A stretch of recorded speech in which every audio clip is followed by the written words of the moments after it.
terkasih dalam nama Tuhan. Shalom. Kurang semangat. Shalom. Haleluya.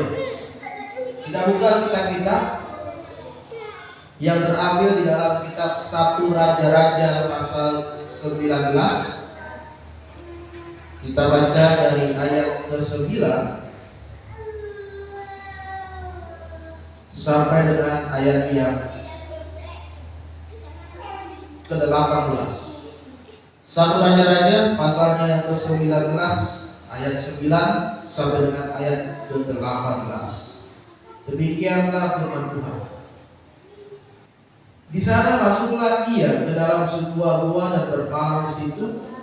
Maka firman Tuhan datang kepadanya demikian, apakah kerjamu di sini hai Elia? Jawabnya, aku bekerja segiat-giatnya bagi Tuhan Allah semesta alam, karena orang Israel meninggalkan perjanjianmu, meruntuhkan mesbah-mesbahmu, dan membunuh nabi-nabimu dengan pedang. Hanya aku seorang diri yang masih hidup, dan mereka ingin mencabut nyawaku. Lalu firman-Nya, keluarlah dan berdirilah di atas gunung itu di hadapan Tuhan. Maka Tuhan lalu, angin besar dan kuat yang memecah membelah gunung-gunung dan memecahkan bukit-bukit batu mendahului Tuhan. Tetapi tidak ada Tuhan dalam angin itu. Dan sesudah angin itu datanglah gempa, tetapi tidak ada Tuhan dalam gempa itu. Dan sesudah gempa itu datanglah api, tetapi tidak ada Tuhan dalam api itu.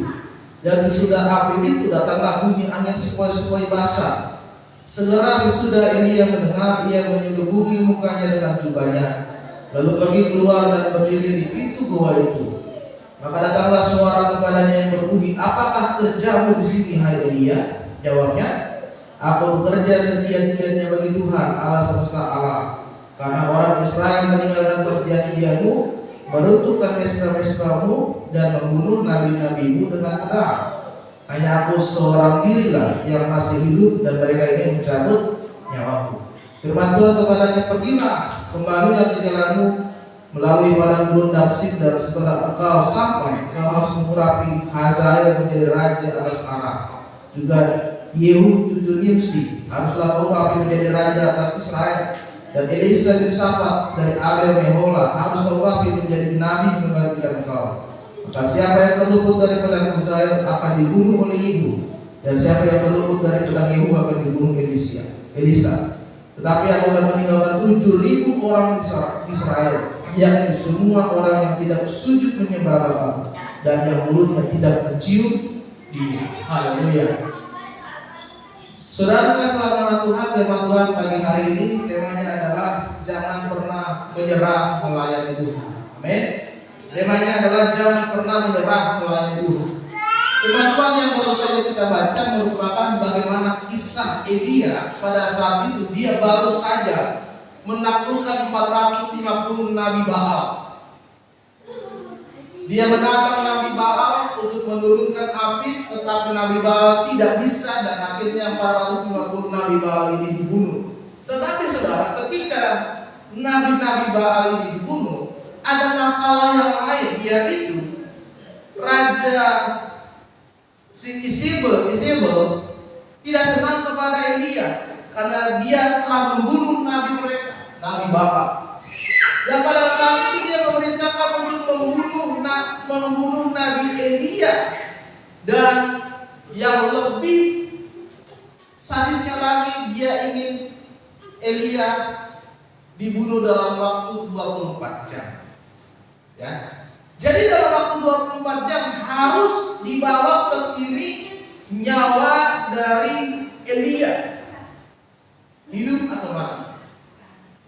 Jadi saudara, Elia sangat ketakutan pada saat itu, dan dia menyelamatkan diri, dan dia sampai di sebuah padang gurun. Tuhan katakan di padang gurun Damsyik. Dan di padang gurun inilah saudara Elia berkata, Tuhan, kalau begini caranya lebih baik ambil saja nyawaku.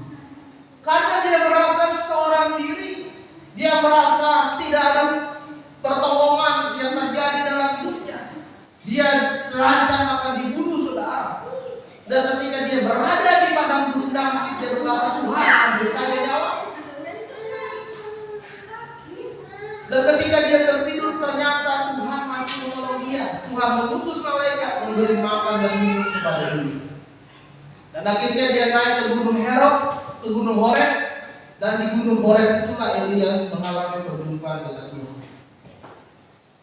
Dan ketika Tuhan berjumpa dengan Elia, Tuhan berkata, Elia, apakah tugasmu? Apakah kerjamu di sini? Elia berkata, aku bekerja segiat-giatnya bagi Tuhan. Dua kali Tuhan bertanya kepada Elia, Elia, apa kerjamu di sini? Dan jawaban Elia tetap sama, aku bekerja segiat-giatnya bagi Tuhan. Saudara kekasih dalam nama Tuhan, sebagai seorang hamba Tuhan, pelayan Tuhan, hari ini, pagi ini, Tuhan menguatkan kita untuk jangan pernah menyerah dalam melayani Tuhan. Amin. Apapun yang terjadi dalam kehidupan saudara, masalah yang terjadi dalam kehidupanmu, yang terberat sekalipun, firman Tuhan katakan jangan menyerah melayani Tuhan. Mungkin ada waktu, ada momen, ada saat kita menyerah seperti yang Elia alami. Bahkan dia berkata, Tuhan, ambil saja nyawaku Tuhan. Itu kan satu kepasrahan ya saudara. Satu ketidakberdayaan, bingung, satu ketakutan, satu kebingungan. Dia mau melakukan sesuatu, dia nggak tahu, saudara. Saking takutnya dia bahkan berkata, Tuhan, ambil saja nyawaku. Tetapi hari ini, saudara, firman Tuhan ingin menguatkan kita. Jangan pernah menyerah dalam melayani Tuhan. Hari ini kita mau belajar bagaimana caranya supaya kita tidak menyerah dalam melayani Tuhan. Yang pertama adalah jangan pernah putus asa. Yang pertama saudara adalah jangan pernah putus asa.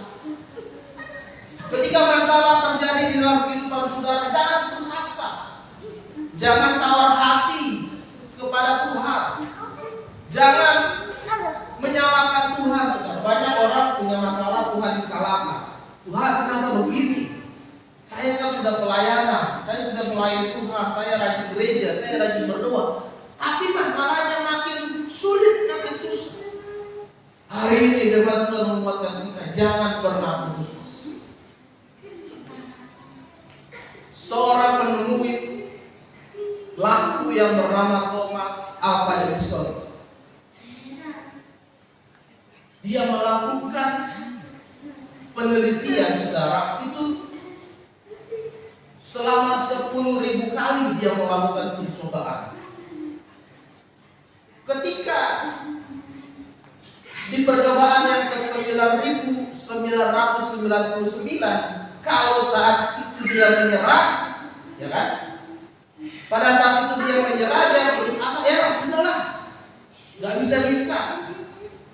Udah berkali-kali dicoba, wah nggak nyala nih lampu, nggak ada nih lampu. Kalau saat itu Thomas Alva Edison dia menyerah, dia putus asa, dia nggak lanjutkan lagi penemuannya, mungkin kita berada di tengah-tengah kegelapan, nggak ada lampu. Mungkin hanya bermodalkan semprot, teplok, lilin itu saja. Tetapi dia tidak putus asa, dia coba terus. Dan akhirnya dia berhasil membuat lampu. Dan sekarang kita bisa melihat malam hari lampu menerangi kehidupan kita. Jangan pernah putus asa, saudara. Jangan pernah menyerah. Firman Tuhan katakan ada harapan bagi setiap orang yang berharap. Ada pertolongan bagi setiap orang yang berseru kepada Tuhan. Sekalipun kau melayani Tuhan, belum tentu tidak ada masalah. Bahkan ketika kau melayani Tuhan, masalahnya mungkin lebih besar lagi. Tapi Tuhan menguatkan kita. Dia akan selalu menolong hidup kita. Amin. Ketika Elia berada di padang gurun, dia sudah mau menyerah saat itu. Firman Tuhan katakan malaikat Tuhan memberi dia makan, memberi dia minum, bahkan sampai 2 kali diberikan oleh malaikat. Artinya ada pertolongan Tuhan. ada pertolongan Tuhan. Yang kedua saudara, bagaimana supaya kita tidak menyerah dalam melayani Tuhan? Yang kedua adalah selalu mencari Tuhan. Selalu mencari Tuhan. Firman Tuhan tadi katakan ketika Tuhan berseru kepada Elia, lalu Tuhan pergi, dikatakan bahwa terjadi angin yang besar, tapi di situ tidak ada Tuhan. Terjadi gempa yang besar, tapi di situ tidak ada Tuhan. Terjadi api yang besar, tapi di situ tidak ada Tuhan. Dan ketika Elia keluar, dia menjumpai Tuhan. Dia tahu Tuhan ada di sana. Yang kedua saudara, selalu cari Tuhan. Ketika saudara sudah mulai merasa kering, ketika saudara sudah merasa haus akan Tuhan, carilah. Firman Tuhan katakan, carilah, maka engkau akan mendapat. Carilah Tuhan selagi Tuhan bisa ditemui. Karena ada momen Tuhan itu diam. Karena di masa perjanjian lama ke masa perjanjian baru itu adalah silent age, 400 tahun Tuhan diam. Tidak ada nabi, tidak ada wali, tidak ada rasul. Ketika engkau sedang mengalami kesulitan, ketika engkau sedang haus, ketika engkau sedang hampa, ketika engkau sedang putus asa dan frustasi, cari Tuhan. Tidak ada yang lain, carilah Tuhan di dalam kehidupan saudara. Jangan cari orang pintar, jangan cari kenalan saudara, jangan cari saudaramu yang saudara anggap dia bisa menolong hidupmu. Yang pertama kali carilah Tuhan terlebih dahulu. Cari Tuhan, karena dia adalah sumber dari segalanya. Sumber pertolongan kita datangnya dari Tuhan. Amin. Dia sanggup melakukan apa yang tidak mungkin menjadi mungkin. Yang menurut kita sepertinya, aduh Tuhan, kayaknya ini gak bisa deh Tuhan. Ya Tuhan, aduh, sulit kayaknya ini terjadi. Tapi di hadapan Tuhan semua bisa terjadi. Bahkan Tuhan membuat yang lebih daripada apa yang kita pikirkan, saudara. Bahkan Tuhan memberikan lebih daripada yang kita pikirkan. Kita tadinya berpikir cuma A, tapi Tuhan bisa kasih A, B, C, D, E. Itulah hebatnya. Jadi yang kedua, cari Tuhan. Ketika saudara sudah mulai menyerah, ketika saudara sudah mulai jauh dari Tuhan, maka kembalilah cari Tuhan di dalam hidup saudara. Amin. Intinya adalah jangan pernah meninggalkan Tuhan. Tuhan mengasihi saudara. Tuhan akan menolong hidup saudara. Elia Tuhan tolong. Bahkan ketika dia putus asa, dia berkata, Tuhan, cabut aja nyawaku Tuhan. Kalau bahasa sekarang, Tuhan, udahlah, aku mati aja kan Tuhan. Aku gak sanggup lagi Tuhan. Ya kan? Tapi Tuhan masih menolong. Yang ketiga saudara, ketika supaya kita tidak menyerah dalam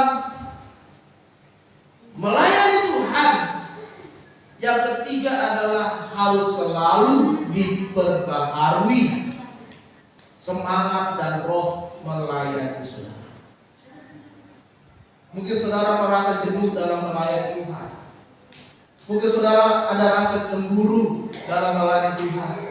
Mungkin selama ini motivasi saudara dalam melayani Tuhan salah. Harus diperbaharui kembali. Diisi lagi rohmu, dibangkitkan kembali rohmu, dibangkitkan lagi semangat, dibenarkan lagi tujuan motivasi saudara dalam melayani Tuhan. Harus diperbaharui terus, saudara. Kadang kita sebagai manusia kita lemah. Kadang iman kita pun lemah.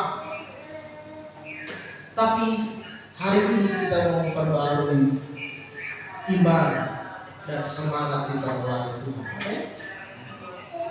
Apapun pelayanan saudara, semuanya sama di hadapan Tuhan. Mungkin minggu ini saudara hanya sebagai seorang doa persembahan, atau mungkin minggu ini saudara hanya sebagai pembawa persembahan, atau minggu ini saudara hanya sebagai doa pembuka, ya kan?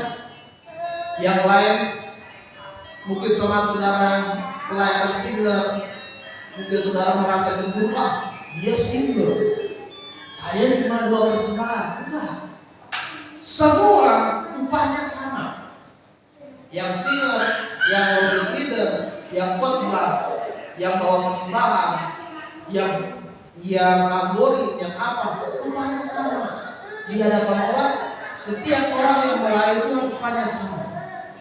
Gak ada yang besar, gak ada yang kecil, sama. Yang penting dia melayani Tuhan. Jadi ketika saudara dipanggil untuk melayani Tuhan, maka buatlah panggilan saudara itu sebagai sebuah kehormatan. Jangan karena terpaksa. Jangan melayani Tuhan karena terpaksa. Jangan melayani Tuhan karena ada maunya. Jangan melayani Tuhan karena ingin tampil lah, bikin video ya kan. Kalau pelayanan live di Facebook, wah, kalau live Facebook saya bisa share nih ke yang lain. Wih, hebat, kebanggaan. Lama-lama jadi kesombongan. Jadi hari ini saudara, perbaharui diri saudara, perbaharui semangat saudara, perbaharui kembali rohmu dalam melayani Tuhan. Dan kita perlu mengevaluasi pelayanan kita. Bahkan firman Tuhan katakan, ujilah aku Tuhan, selidikilah hatiku Tuhan, apakah aku saat ini sudah benar dalam melayani. Perlu sekali-sekali kita katakan, Tuhan, selidiki hatiku Tuhan, apakah aku sudah benar dalam melayani. Jika selama ini kita masih belum benar, kita perbaiki hidup kita supaya lebih layak lagi, lebih benar lagi, lebih berkenan lagi dalam melayani. Amin. Sehingga kita tidak akan pernah menyerah dalam melayani Tuhan. Meskipun itu ada badai, meskipun itu ada gelombang, meskipun itu ada angin, ya kan? Meskipun ada kesulitan, ada masalah, ada persoalan, ada tantangan, ada sakit, penyakit yang kita alami dalam hidup kita, tetapi jangan pernah berhenti dan menyerah dalam melayani Tuhan. Amin. Bagi setiap orang yang melayani Tuhan, Tuhan tidak akan menyia-nyiakan pelayanan saudara. Tuhan tidak akan menyia-nyiakan panggilan saudara. Tuhan akan memberikan satu jawaban yang terindah di dalam kehidupan. Jadi setialah dalam melayani Tuhan, tetap kuat, tetap semangat, bangkitkanlah semangatmu, bangkitkanlah iman saudara untuk lebih lagi sungguh-sungguh melayani. Amin.